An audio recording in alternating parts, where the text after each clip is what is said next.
get into the Philadelphia Eagles. Haven't talked about them in a while.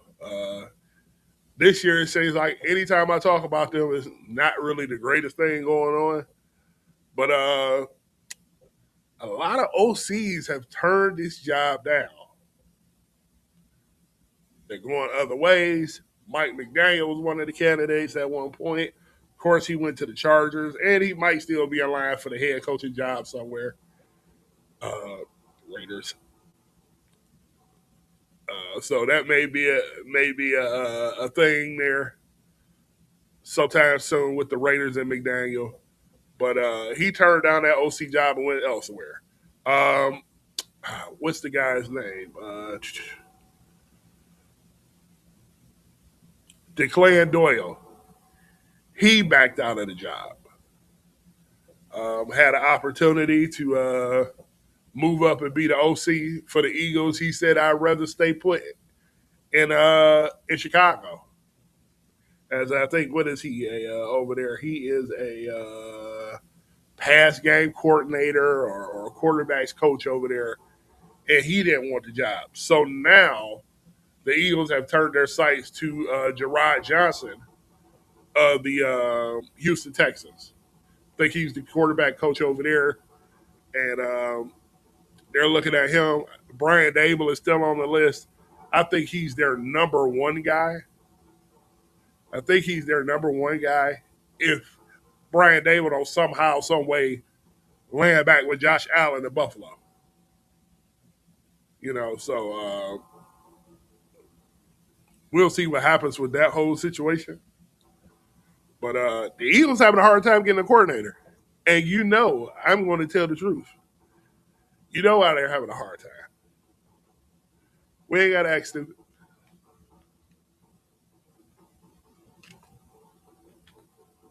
We know why they're having a hard time getting a coordinator. Now, we talked about an Eagles franchise who's been to two Super Bowls in the last 5 years, three in the last, what, seven? They won two and lost one. And they're having a hard time landing an offensive coordinator where you got A.J. Brown, DeVonta Smith, Dallas Goedert, Saquon Barkley, pretty good offensive line. You got a defense that's probably a top three defense in the league, but yet they can't find an offensive coordinator. Would someone like to guess why they can't find an offensive coordinator?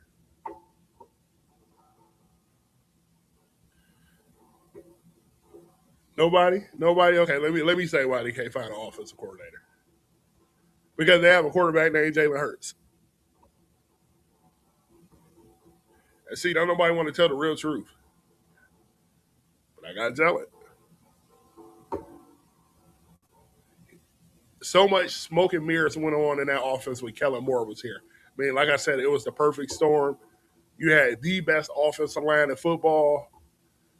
You had a running back that was hungry coming out of the Giants organization who had won anything. These guys were hungry. That team was just a team of destiny. And Jalen Hurts did everything right. He really did. He did everything right to make that boat work for that Super Bowl run. Now the target's on your back. Teams dissected everything you guys did to win that Super Bowl. Now that won't work anymore.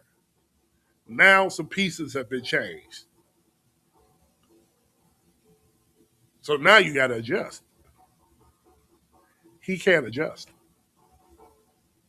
Just is what it is.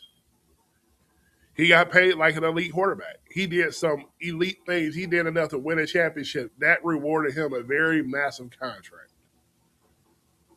But in reality,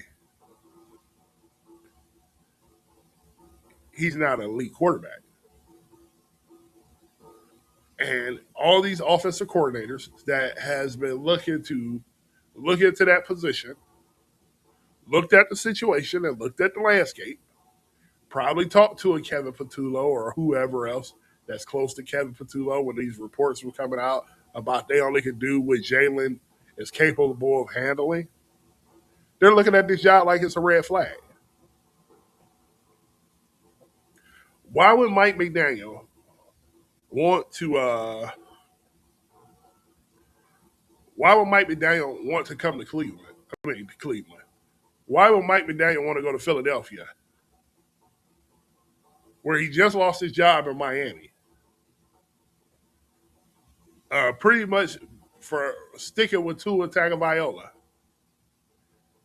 to go to Philadelphia with Jalen Hurts.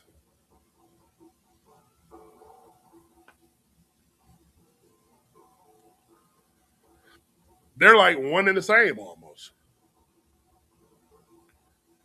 I argue that Jalen Hurts can't process the field better than Tua can.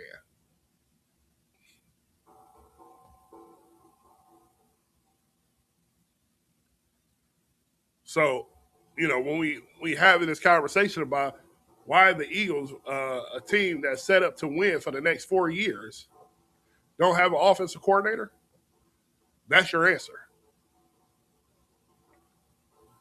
They don't have an offensive coordinator because of the quarterback they got. The quarterback is limited.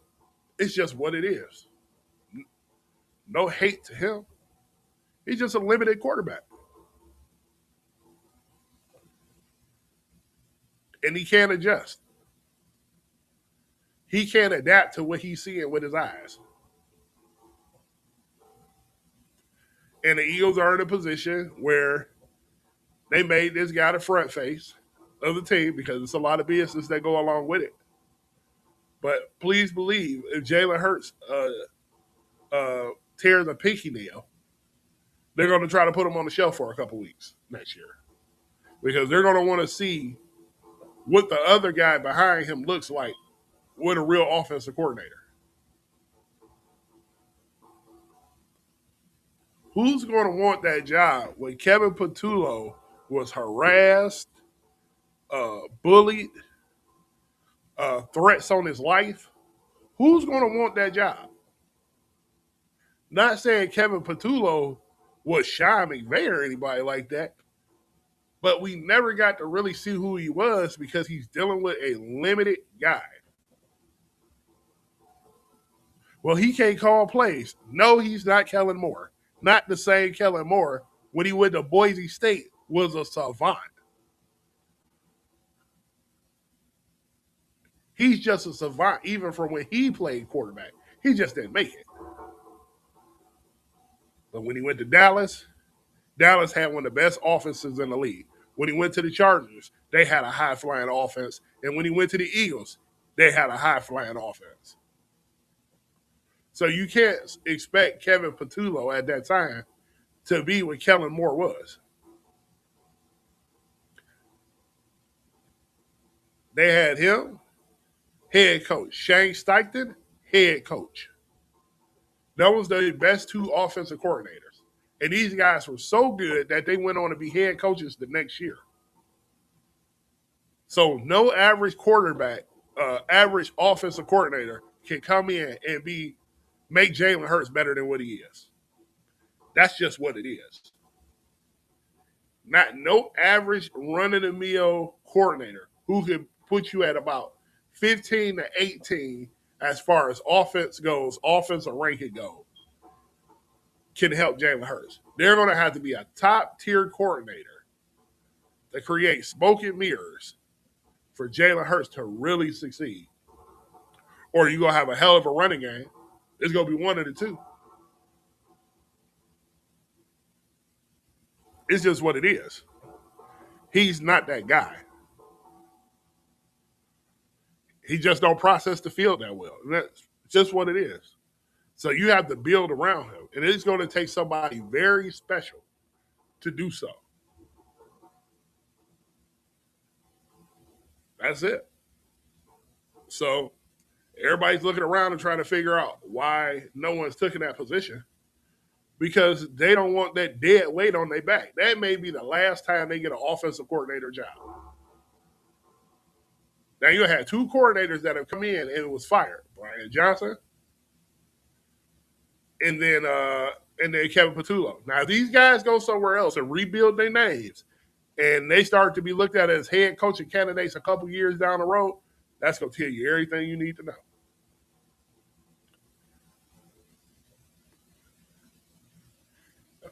We talked about it before. The Eagles behind the scenes knows what's going on. They know what's going on. Hopefully, they can get Brian Daboll. Here's why. Because I think Brian Daboll had to learn a hard lesson with the New York Giants. That he got to calm the temper down and he's got to learn how to be a leader of men. What I mean by that is you can't go off on guys every time they do something wrong, but you can set a standard. Let's say Brian Daboll does take this job, right? And he's putting things together. Because one thing we know about Brian, he can call an offense, right? He probably could be the only one that could really get something out of Jalen Hurts in this coaching cycle right now.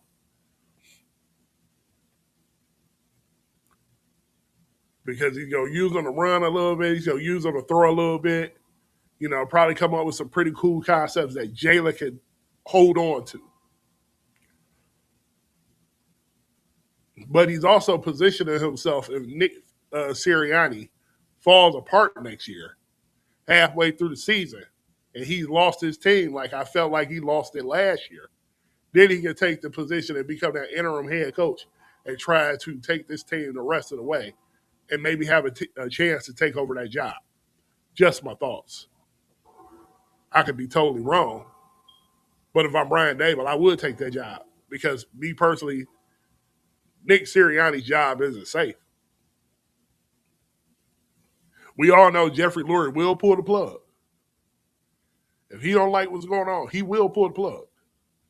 So if I'm Brian Daboll, somebody like a Brian Daboll who has had a head coaching job and he has the experience of being an offensive coordinator and all those things, I would take that job because I know I may have a chance to be the head coach of a franchise who's been running things the last 10 years outside of the Chiefs.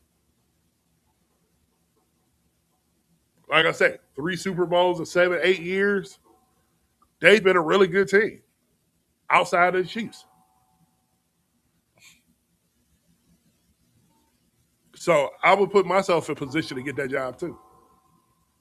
But any other offensive coordinator who's young and up and coming, I'm definitely not hitching my wagon to Jalen Hurts. I can't do it. I can't do it. It ain't worth it. Because if it was any other quarterback that they felt like was ascending, even if that quarterback went there, they would be running in to come coach him. Because the quarterback has some room for growth and the organization is stable like the Philadelphia Eagles. Now they got everything else, but don't nobody really want to touch that job. I'm telling you, Jalen Hurts is going to have to come in a new dude in order for people to really respect what he's doing and coordinators to want to touch that position, to want that coaching position. But it's a telltale sign. And I know people don't want to talk about it, but over here, I'm going to tell you the truth. You ain't got to like it, but you can learn to live with it. He's just not that guy. And the Eagles, they in trouble. So, like I said, hopefully they land Brian Daboll. Because everybody else is going to be an afterthought. We'll see. So, that's all I got for you.